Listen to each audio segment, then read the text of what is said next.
Sejam bem-vindos ao canal Diálogos em Educação, Escola e Coronavírus. Esse espaço é dedicado ao diálogo, à troca de experiências e possibilidades para pensar a escola em meio à pandemia da Covid-19. Nosso intuito é compartilhar reflexões sobre a escola, essa instituição centenária que ocupa um papel importante no processo de educação formal. Convidamos pesquisadores e professores para que possam contribuir com o debate, lançando luz a cada novo vídeo para uma questão que consideramos significativa para o tema. No vídeo de hoje, nós contamos com a participação do professor Everaldo Sescon. O professor é professor de ética em vários cursos de graduação e professor dos programas de pós-graduação em filosofia e história da Universidade de Caxias do Sul. E o convite hoje é para falar sobre o tema, o cuidado como paradigma da educação. Professor Everaldo, muito obrigada por aceitar nosso convite, estar aqui conosco hoje para falar sobre o cuidado como paradigma na educação. Olá, professora Cláudia, olá a todos. Prazer imenso participar dessa sessão de lives e atendo com muito carinho o convite que me foi feito para tratar desse tema. Na verdade, eu venho me ocupando da ética do cuidado há algum tempo, desde especialmente em que fui desafiado a entrar no universo da educação voltada para um público sênior. E o público sênior, como nós sabemos, é um público, como outros, né, vulnerável socialmente, vulnerável fisicamente, psiquicamente. E aí eu vi no paradigma do cuidado uma oportunidade para dar seguimento às minhas pesquisas no âmbito filosófico, e especificamente ético, e vinculá-las a este universo do público sênior. E então, dei início a um levantamento, a uma pesquisa que acabou se ampliando, porque as questões do cuidado nos levam para uma série de outras esferas. Eu poderia aqui, como é o caso, citar o âmbito educacional, mas poderia também remeter às questões de gênero, porque o cuidado é muito intensamente vinculado às questões de gênero, tem implicações diretamente sobre a estrutura da sociedade, e nós podemos até aprofundar essas questões. No específico do âmbito educacional, acho que nós poderíamos nos fazer uma pergunta fundamental, que é: como se configura uma boa prática de cuidado em educação? Recentemente, inclusive, propus a uma série de diretores e secretários de educação, acho que os gestores da educação têm que se ocupar com isso, propus que nós organizássemos um projeto acerca do cuidado para ser desenvolvido no âmbito educacional. Porque eu acredito que nós só poderemos mudar essa nossa cultura que é marcadamente do controle, do domínio, e aí, em termos de gênero, vinculada ao masculino, se propiciarmos, sobretudo, experiências de cuidado. Então, o projeto era, e é, muito simples. Trata-se de propor aos educandos, e claro, educadores entram junto, experiências de contato com situações que envolvem cuidado. Podem ser em casas geriátricas, podem ser em escolas de educação infantil, podem ser berçários, podem ser hospitais, podem ser enfermarias, instituições de longa permanência, há uma série de entidades, lugares, pessoas ocupadas, que se ocupam do cuidado, para não falar que virou praticamente uma ocupação, né, os cuidadores profissionais. E esse é um outro aspecto, uma outra questão que também merece reflexão. Bom, eu penso que, em termos de educação, se nós formos capazes de levar experiências de relatos, por exemplo, de quem se ocupa do cuidado, de contato com essas instituições, de documentação da atividade de cuidado, muito nós contribuiremos para a mudança de paradigma em termos educacionais. E eu reforço isso porque quando nós pensamos na educação, e aqui educação ética, moral, nós tivemos a predominância por séculos de um modelo pautado sobre o domínio, o autocontrole, a busca da autonomia individual, e isso não é o que configura realmente a natureza humana. A autonomia pode até ser, também em termos educacionais, um ideal a ser buscado, mas o real é o contrário, é que nós somos vulneráveis. A vulnerabilidade nos caracteriza muito mais enquanto seres humanos do que a autonomia.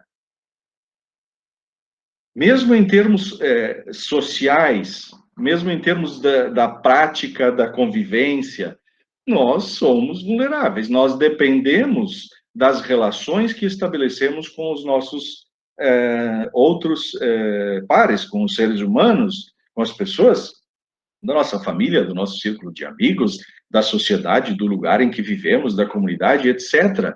Então, nós não somos autônomos. Nós precisamos dos outros. E nós nos constituímos, enquanto ser humano, como nessa teia que vai sendo tecida com os outros. Eu costumo dizer que, para causar impacto, né, que nós somos nós. Nós somos nós dentro de uma teia que é o tecido social. E a gente precisa cuidar dessa teia, a gente precisa cuidar de todos os elementos envolvidos. Nós precisamos, por exemplo, cuidar, e precisamos de cuidado em termos físicos, em termos psíquicos, mas nós precisamos também de cuidado estético, nós precisamos de cuidado moral, nós precisamos de cuidado com a nossa linguagem, que precisa ser muito mais construtiva do que agressiva, né, de violência. Nós temos que nos pautar por uma linguagem construtiva, nós temos que cuidar do ambiente em que a gente vive. Enfim, acho que o cuidado tem tudo para ser um paradigma da educação. Né? O Leonardo Boff, né, que é alguém que tem um livro importante sobre isso, que é Saber Cuidar, ele diz que o cuidado tem de ser o paradigma da nova civilização. Eu acho que tem que ser da nossa civilização, porque a nova está ameaçada, nem sequer existir. Fiquei pensando, professor Everaldo, na questão da ética do cuidado, especialmente no momento em que nós vivemos hoje nas escolas de extrema vulnerabilização em função da própria pandemia, né? Vulnerabilização do laço social, famílias agredidas por crise econômica, famílias expostas por situações de adoecimento, perda do poder aquisitivo. Isso reflete diretamente nas crianças e adolescentes, né?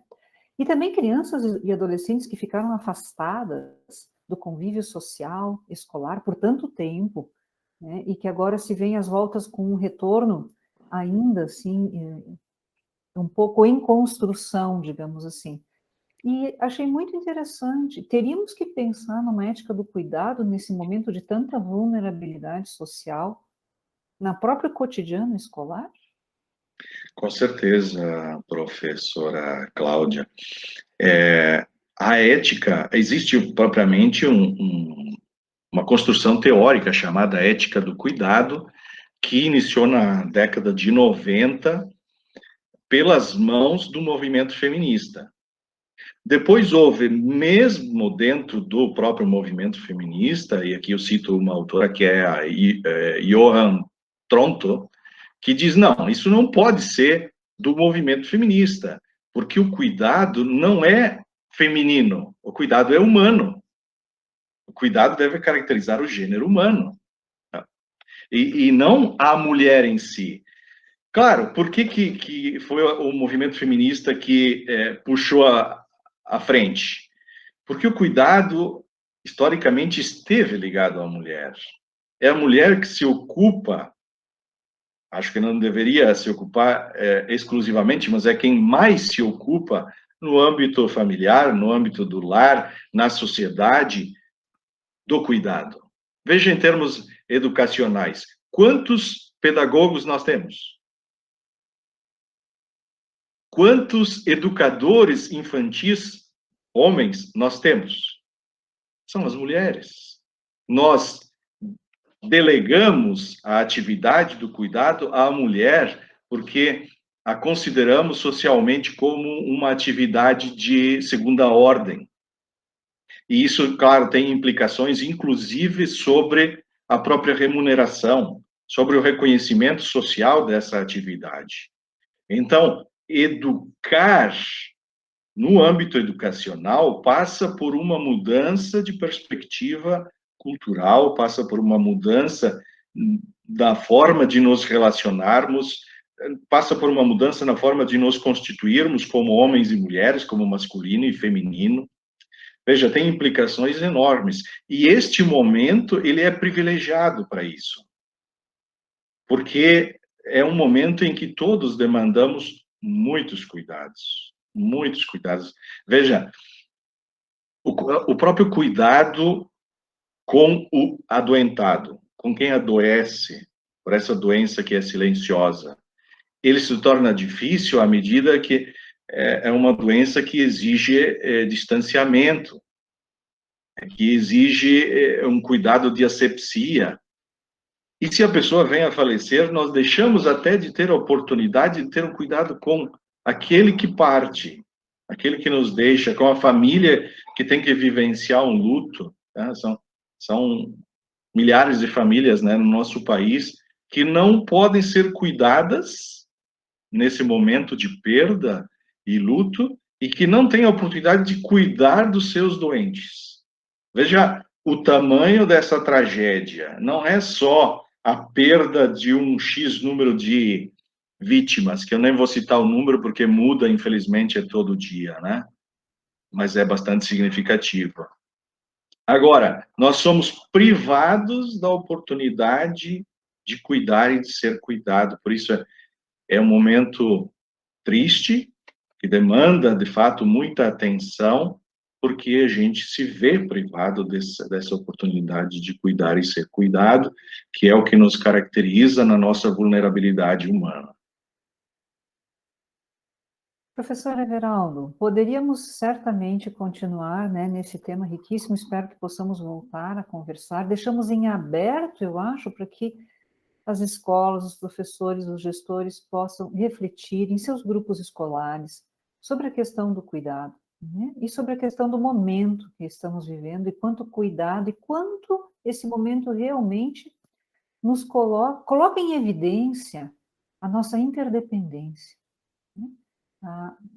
Essa rede que todos nós precisamos. Muito obrigada, professor Everaldo.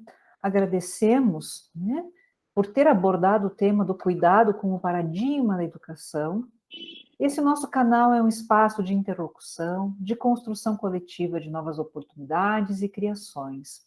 Convidamos você para assistir os diálogos gravados em 2020. São 63 vídeos curtos em que conversamos sobre escola, pandemia, desafios e invenções possíveis. Se inscreva no nosso canal para acompanhar as próximas publicações. Um abraço a todos.